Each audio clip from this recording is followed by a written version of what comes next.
go have a chat.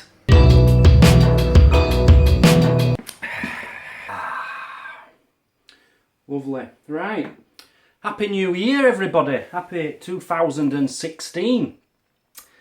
So much to talk about with you. It's all been kicking off this last couple of months. I've had a really good time. I've made a massive list of just things to generally talk about. Basically, I want to get outside, but the weather's not been very good to do this. So I'm just going to do it from in here for you today. Firstly, I put a video on last night explaining my plans for 2016. And a few people commented saying, oh, that's a good camera, stick to that camera.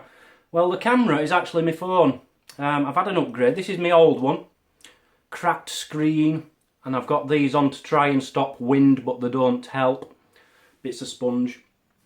That's my old one. And I've got an upgrade. So I've now got the Samsung S6 Edge Plus, which is a very good camera.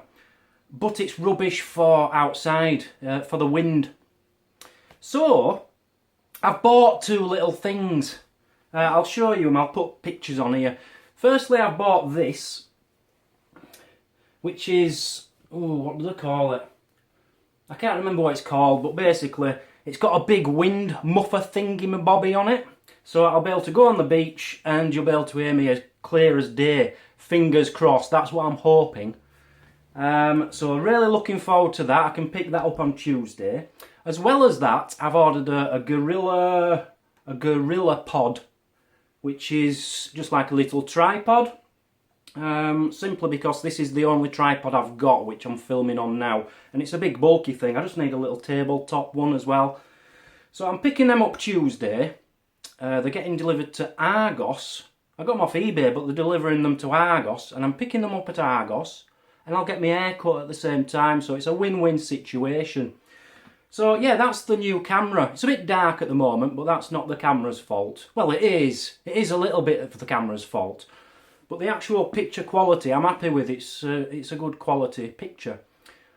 But I don't really want to use it outside because I'm going to end up scratching the screen, which is why I wanted to use this old one as my camera. But the camera isn't quite as good as the one you're watching on now. But we'll see anyway, we'll see. But yeah, that's my camera and that's why you've got a good picture at the moment. Moving on, as I say, I've got a list, big long list. Adrian's Wall. Okay, so in my last video I mentioned I'm going to be doing an Adrian's Wall walk, which is from one end of England to the other end. And the reason I'm doing this, I'm going with Jonathan, okay, who you've seen in videos before from Portsmouth. I'm going with Jonathan. It was his idea because his wife Lou recently had breast cancer and she's just had an operation a few weeks ago. I hope you're doing well, Lou. I think she is from what I read on Facebook. I've not been in touch much because I know everyone will be bombarding you with messages, but I wish you well. So that's why we're doing this walk on Adrian's Wall. It's to raise money for Macmillan Cancer Care, who have been helping Lou out a lot throughout the last month or two. So that's why we're doing the walk. And it's going to be very good exercise for me. I need to get fit. If I'm going to be doing this coastal walk, which is like 6,000 miles, I'm going to have to get pretty fit because I've never walked more than 14 miles in a day in my life, I don't think. So I'm going to have to get fit, and this is a good build-up because the Adrian's Wall one will be about a week and the coastal one will be about 2 years. So it's just a good preparation for that. On top of that, when I get back into the Danavan, the caravan site have now got a new gym. Sorry, the gym which they have there is going to be free. So I can join the gym as well. So that's a win-win situation, isn't it? New Year, don't you just love New Year's? What else shall I talk about? Well, yeah, going on to the coastal walk, okay, this is the big one, the coastal walk.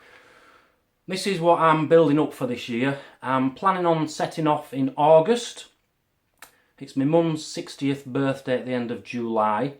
and more importantly it's the Football European Championships in July. So as soon as that's out of the way, I'm planning on setting off, okay?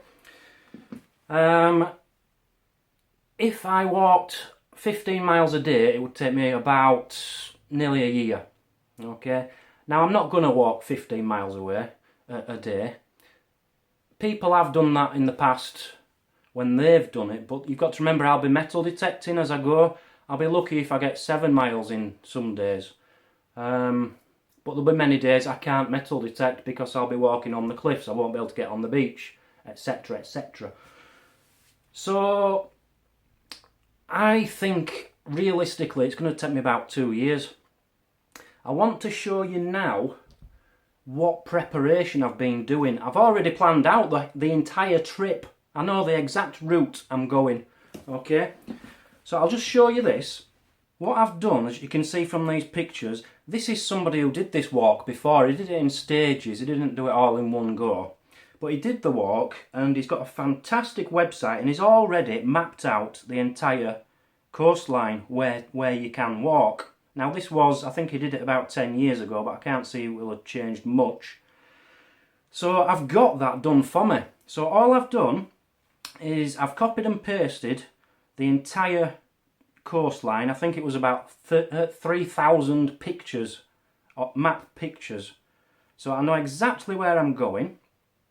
You've also got this, which tells us exactly how long it took him to get from each point by minute. So this is all fantastic help for my trip. We've also got this PDF which I've got from his site. He basically goes on about his day. He puts pictures in there and it tells you what to expect on the walk, what problems you might run into, what sights you might see, and whether it's uphill or downhill. Absolutely, completely essential data for what I need to do, and it's all done for me.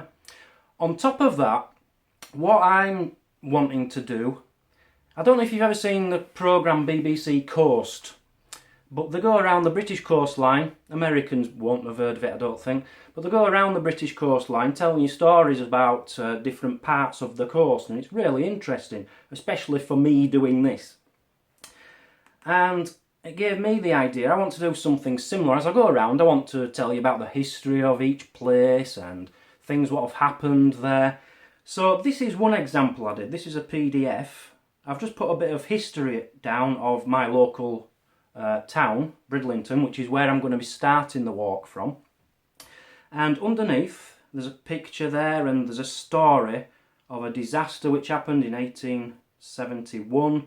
So I'll have a good read through that.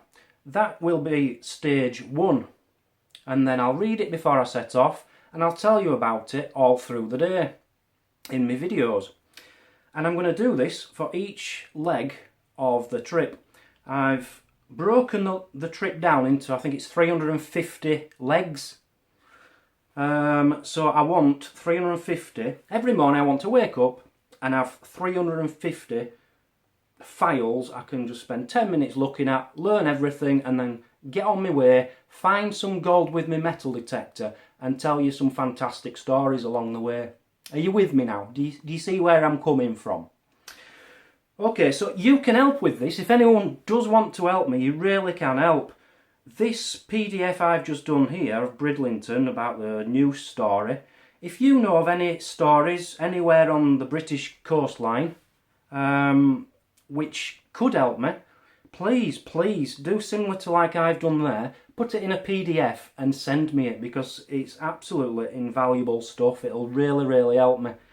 So that's what I've done so far. I've decided the charity as well. I was umming and ahhing. I really couldn't decide on the right charity for the coastal walk, but I think I've settled. It's a children's charity called, I keep forgetting the name of it, Rays of Sunshine. And what it is they make wishes for terminally ill children and seriously ill children. So they make their wishes come true, if you like. And I've been on their website, and it might be there's one on there where a little girl wanted to meet a mermaid. So there's a picture of her next to a lake, and a mermaid must have swum to her. Not a real mermaid. Don't tell the little girl I said that, please. But a woman with a fish tail and long hair, and she swum up, and the girl was ecstatic, and it was beautiful to see. So this is what I want to do it for. I was thinking about doing it for a cancer cause, for homeless people, for the RNLI, which is the local lifeboats, the coastal lifeguards around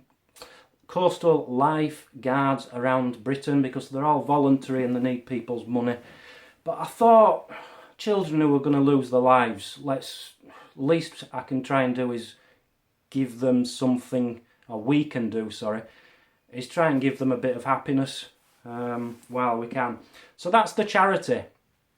I'm sorry I'm blabbering on, but hey, this is a one-off, honestly. We'll be out there. So, soon as I get my microphone on Tuesday, I'm going to be taking you all over, trust me. It's 40-mile-an-hour winds out there, so I can't take you anywhere. So that's me coastal walk. Oh, and by the way, I'm hoping I'm going to be getting in touch with a load of companies about sponsorship. I'm hoping to get sponsorship for things like solar power and footwear and camera equipment, hopefully. Things like that, so I'll be looking into that. And I think, might be a bit high, but I think I'm going to set my target to raise for that one as £100,000. And that's because there's a guy who did this a couple of years ago, and he made over £200,000, and that was for Help the Heroes. So if he could do it, I don't see why I can't do it, especially with such a large following on YouTube. So £100,000, that's my aim. Any more, get in.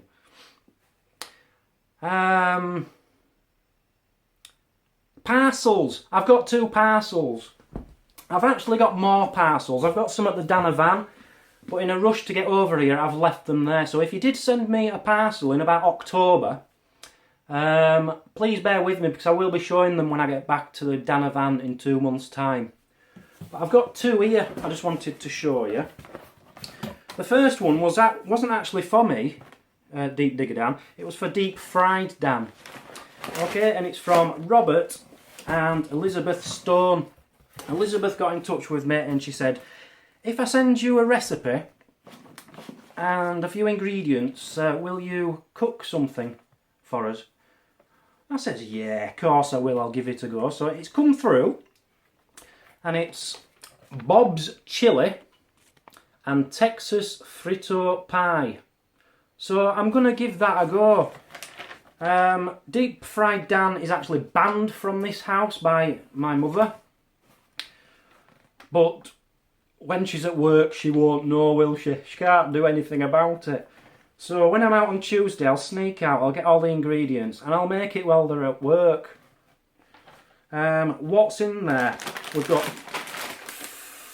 Frito brand corn chips. Okay, we call them crisps, but I've not seen any exactly like that before. And loads of cooking things. An egg separator. Oh, I thought I'd mastered that, to be honest with you, but hey, there's a machine what can do it for you. Because I'm a professional, I can do all sorts. Tefal spatula. That'll come in handy. Won't that melt? I presume not. Hey, she knows what she's talking about, does our Elizabeth. We've got some measuring cups. They'll be handy. Honestly, I'm always struggling with measuring, even though I'm a professional. Some measuring spoons. A big ladle. This is all, it feels like really top quality gear. Some chili powder. Some ground cumin.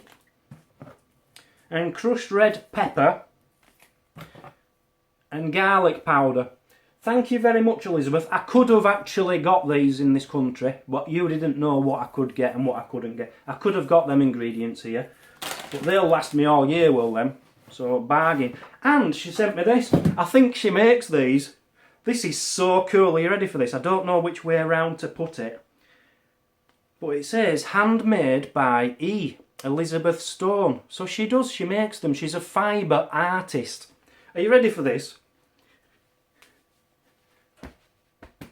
Get in. It's either a tea cosy, okay, or it is actually a hat. Either way, I'm wearing it as a hat. And that is so warm and so well made. Look at that. That's just me all over. So yeah, really happy with that. Thank you, Elizabeth. The next parcel I got, and I haven't even been in touch with you yet. Is it Don? I think his name was Don. I think it's Don. I haven't been in touch with you yet. I'm sorry, Don. I'll send you an email before I put this video on so you can see it. A CD on coin information books. That's going to be well handy. And a little bum bag. Okay. Fanny bag, I presume you Americans call them. I don't know. And there's things inside it. And I haven't had a good look, so I wanted to do it on this camera with you. I had a quick look. Merry Christmas from across the pond from Don in Ontario. And he's gone into a lot of trouble here. A little Deep Digger Dan coaster mat. Well, I can use that now. Got to love opening presents, haven't you? Some Jedito yellowware with a picture of the kind of bowls it would have come off. Now I don't know if there's a from 1350 to 1450. Wow, that's old stuff. That's really old stuff. That's cool. I don't know if I'm going to have to cut this short because it could take me a while. But there's a load of coins in here as well. Oh, and that. I don't even know what that is. It looks really goldy, doesn't it? I don't know if it's fool's gold, some kind of pyrite. I don't know what it is, but it's shiny and it's cool. It's heavy and it's hard. So that's cool. And loads of coins from around the world. Basically, there's some silver ones in there as well, I think. And the best part of it all, a ring pull. Got to enjoy a ring pull. And there's another pocket here. Come on, can I get in? Oh yeah, there's a Roman coin somewhere in here. There, look. A Roman coin. Amazing. I've only got, I think, one Roman coin and that's in really bad condition. And a $50, that's a silver. 1943 silver $50. And loads of other things. So thank you very much, Don. That's fantastic. That were a big, lovely surprise. So that's my parcels out of the way. Where's my phone gone? Whew, that's hot. That's hot. That's really hot. Whew. What else shall we talk about? New car. New car. Right. Because it's windy, I won't take you out to show you it. I'm going to take you in a drive with it. But I'll show you pictures. This is my new car. It's a Citroen C3. One previous owner.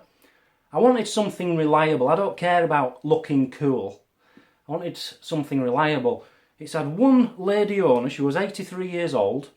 The car is 10 years old. And she only drove 4,000 miles in it a year. So it's practically brand new.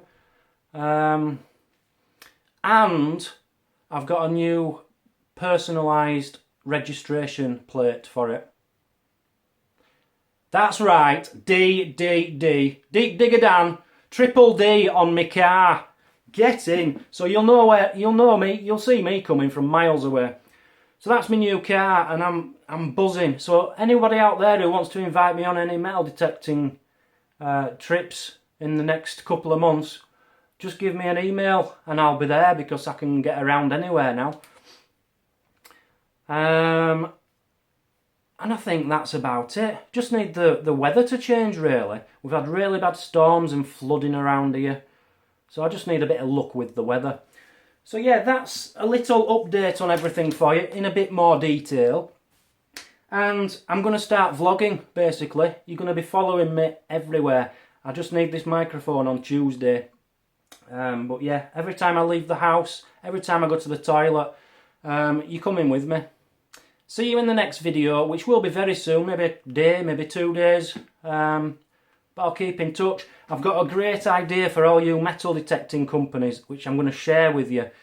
I thought about trying to get a metal detecting company on board and making a load of money from my idea. But instead, I think I'll share it with you and just let them all try and invent something with my idea, because I'd love to see it on the market. Right, you lot take care. Liverpool are on in about 20 minutes, so I'm off to watch that. See you later. Bye bye.